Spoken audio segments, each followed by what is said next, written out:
साहेब अहो ती पत्र लालीजींचीच होती. उलट लालीजींनी मला अंतरात ठेवले.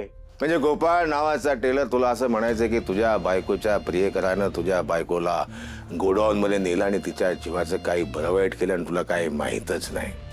टेलर, तुझ्या बायकोच्या चेनवरचा रक्ताचा नमुना मॅच झालाय तुझ्या बायकोच्या साडीवरचे, आणि गोडाऊन मध्ये सापडलेल्या रक्ताचा नमुना जर मॅच झाला ना तर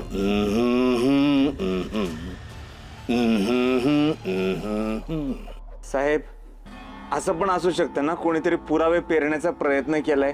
मला सांगा, मी जर का गुन्हा केला असता तर मी असा बेसावध राहिलो असतो का? मी कधीच त्या पुराव्यांची विल्हेवाट लावली असती ना. अहो मी काही केलंच नाही.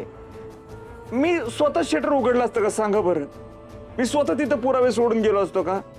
तुम्ही जरा तरी विश्वास ठेवा. अहो मी काय नाही केलं. हे सगळं जे केलं ना, मला वाटतं ते लालीजींच्या प्रियकरांनी केले. गोपाळ नावाचे टेलर, 30 वर्षाची सर्व्हिस आहे माझी. माहिती ठेवतो गोष्टींची. नवरा बायकोचं नाही जमलं की खटके उडतात. शेवटचा उपाय काय तर मारून टाकायचं, आणि मग ती तिच्या मरणानं मेली असा कांगावा करायचा. तिच्या चारित्र्यावर शिंतोडी उडवायची, तिला बदफैली ठरवायचं, मारून टाकायचं, आणि स्वतःसाठी सहानुभूती सिंपथी निर्माण करायची. टेलर, कुणी काही करो, किती लपायचा प्रयत्न करो, दोषीचा चेहरा एक दिवस समोर येतोच. अरे माझा गोपाळ निर्दोष आहे. तुमच्या नाकावर टिचून त्याला सोडवतो की नाही बघा. हा बघूच कसा सोडवतोयस तू त्याला. अरे माझ्या पोराकडे बघण्यापेक्षा तू तुझ्या पोरीकडे जर बघितला असतस ना तर तिच्यावर अशी पाळी आली नसती. कोणाच ठाऊक कोणावर गेली पळून. ए लई बोलला, आता तुला सोडत नसतो मी. सोड, ए सोड मला. ए तू माझ्याशी नको वाद करतो. अरे तुला मी काढतो मी. आप्पा शांत बसा. तुम्ही शांत बसा. पका मामा शांत बसा. आप्पा शांत बसा, शांत बसा, शांत बसा.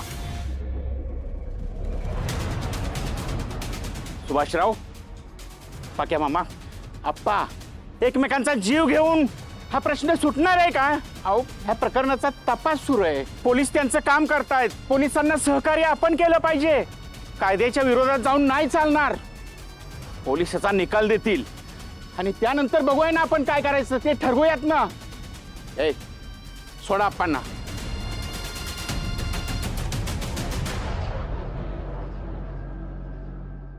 साहेब मी खरंच सांगतो, मी निर्दोष आहे. मी काय सुद्धा नाही केलं.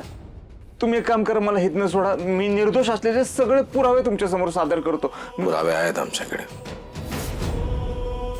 फक्त आम्हाला ते कोर्टात सादर करायचे आणि तुला जेलमध्ये पाठवायचे. तरी सुद्धा मला तुझ्याकडून ऐकायचं.